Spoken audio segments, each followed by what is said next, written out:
Convidamos agora o ouvidor-geral de Justiça do Estado do Rio Grande do Norte, o desembargador Amílcar Maia.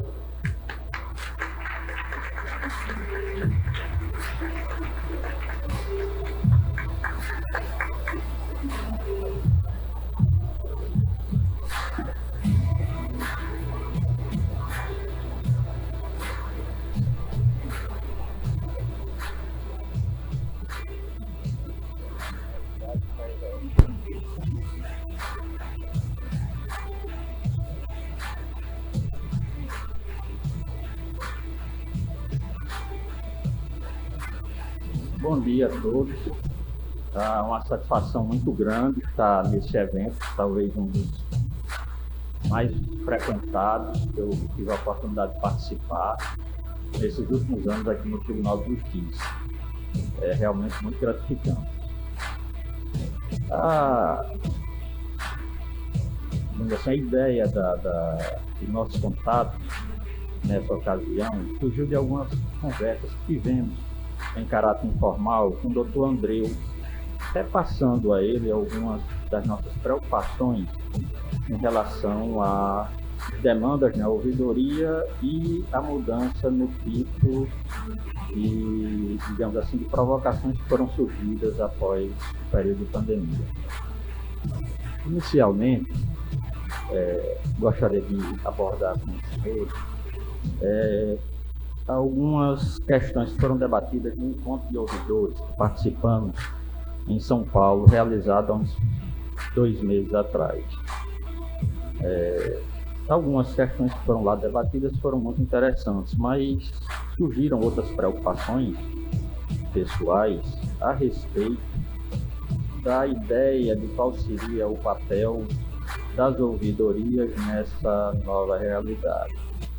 Eu confesso que algumas preocupações me surgiram na ocasião.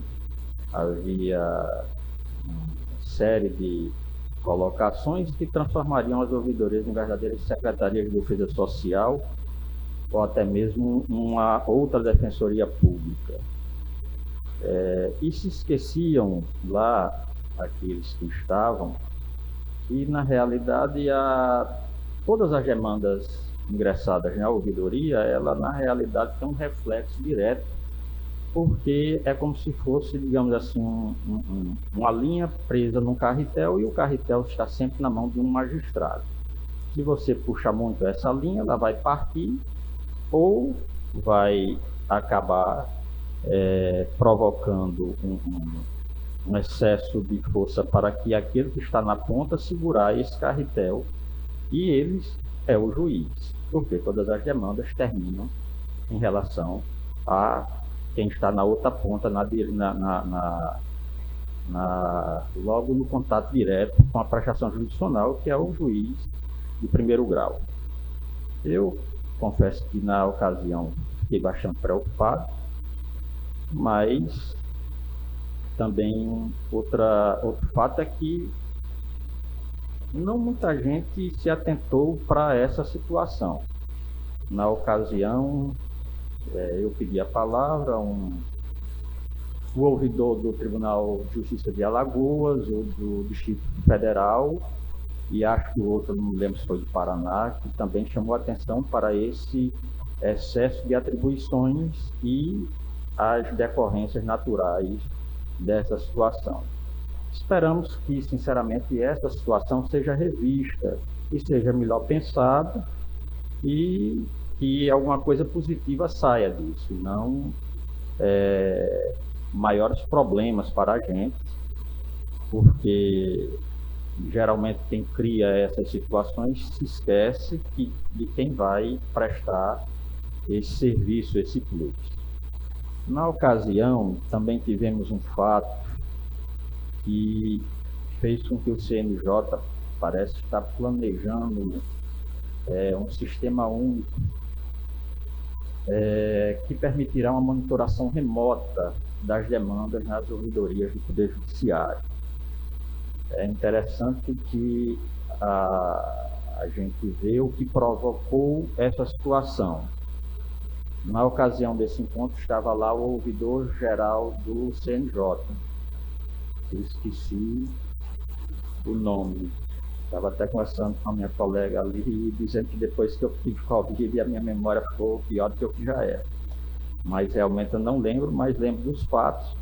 Ele chegou até um pouco atrasado, em virtude de uma entrevista que estava dando a respeito daquele fato envolvendo uma juíza no estado de Santa Catarina, relativo a um suposto violência sexual que uma criança teria sofrido.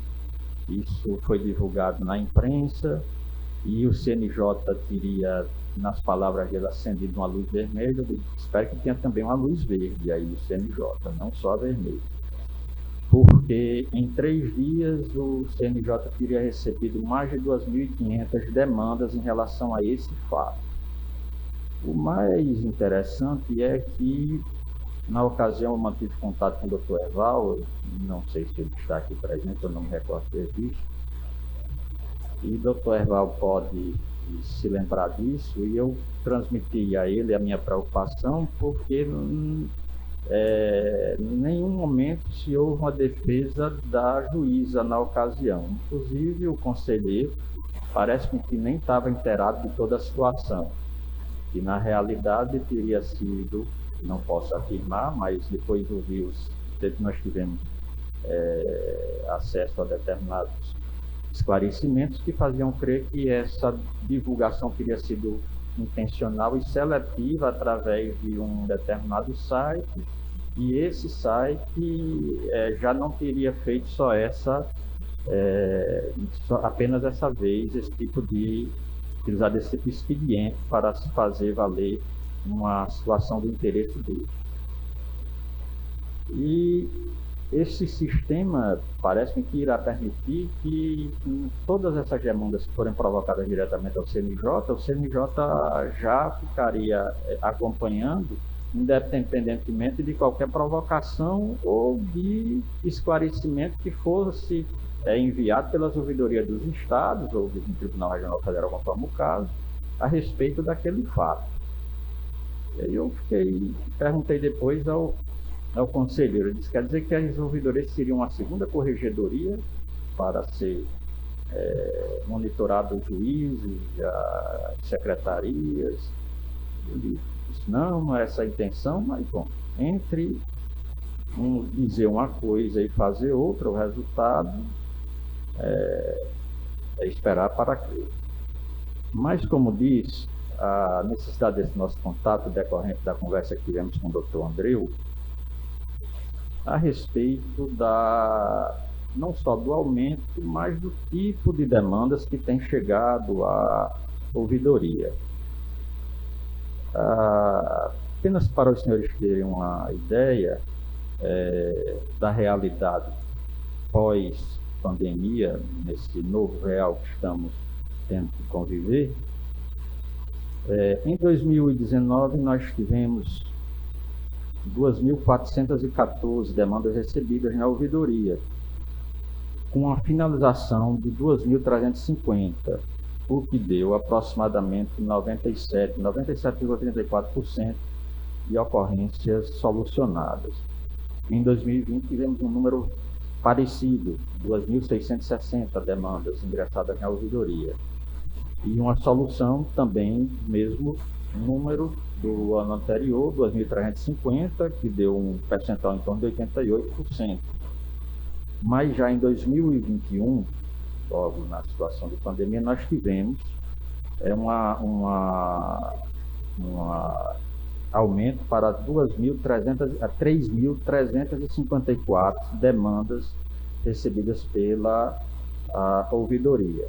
Mas, mesmo assim, conseguimos uma finalização dessas demandas na ordem de 3.261, o que manteve um percentual acima dos 97%. E isso também é graças à colaboração e à disposição dos senhores em atender essas demandas e encaminharem as respostas dentro de um período de brevidade para enviarmos as respostas das partes. Em 2022, nós já recebemos até o dia 18 de agosto um total de 2.348 demandas, já conseguimos uma solução de 86% dessas demandas. Já quase 87, 86,88. Mas vê-se que de 2019 não pegamos até de um período maior, porque realmente as realidades seriam diferentes. Mas em período mais curto, nós podemos perceber um acréscimo considerável nessas demandas.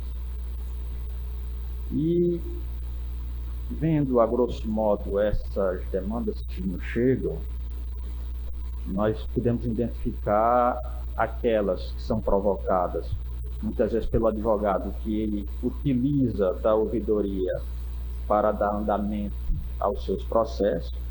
Eles monitoram e, quando completa os 100 dias de processo parado, ele faz a ocorrência ouvidoria para que o processo dele ande, muitas vezes esquecendo que o juiz tem prioridades a serem atendidas, prioridades legais, e também as demandas naturais do acerto processual que ele tem sob sua responsabilidade.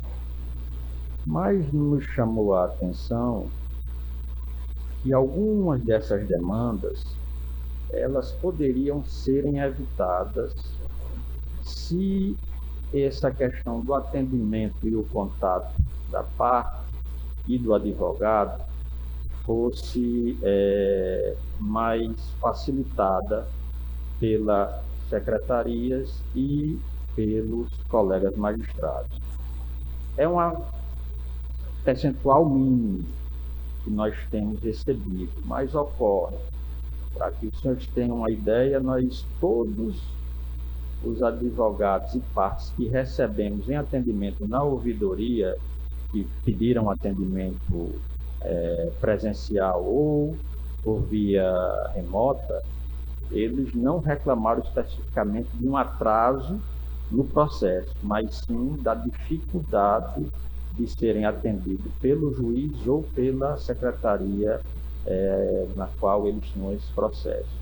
E isso começou a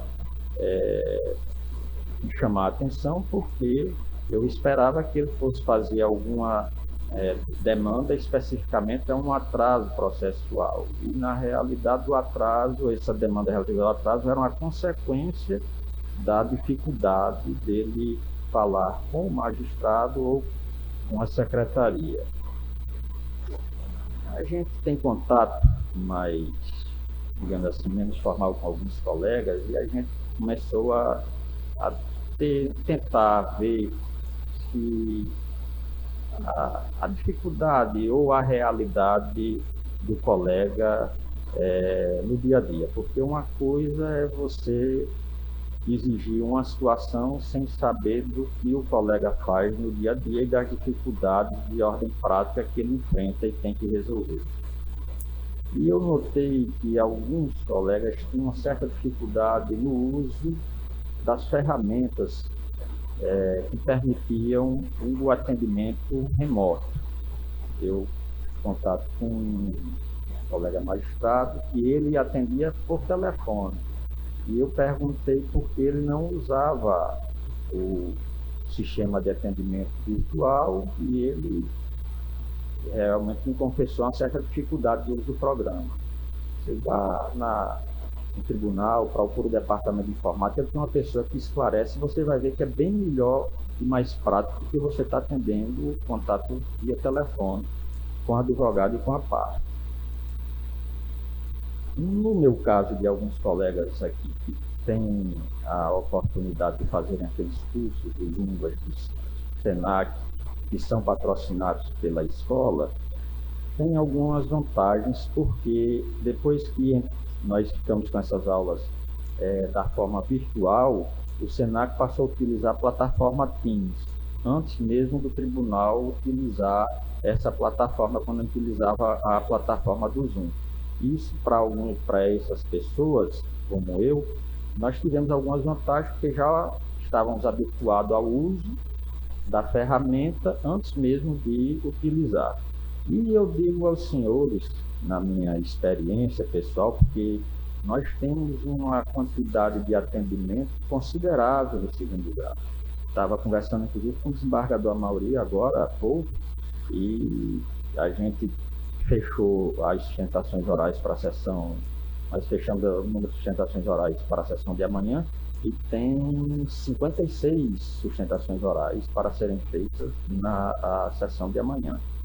E muitos atendimentos na semana anterior foram advogados em geral que vão sustentar na sessão o processo deles. Então ele já fez a sustentação oral parte de forma pessoal e vai fazer a sustentação oral durante a sessão. Agora, mesmo depois que eu terminar aqui, eu já tenho um advogado, vou dizer que não tinha condições de recebê-lo pessoalmente, mas vou atendê-lo através do PIN no próprio celular. Muito obrigado aos senhores, a atenção, espero não ter torrado um pouco a paciência de vocês nessa manhã e atrapalhado o lanche ali que estava muito bom. Obrigado.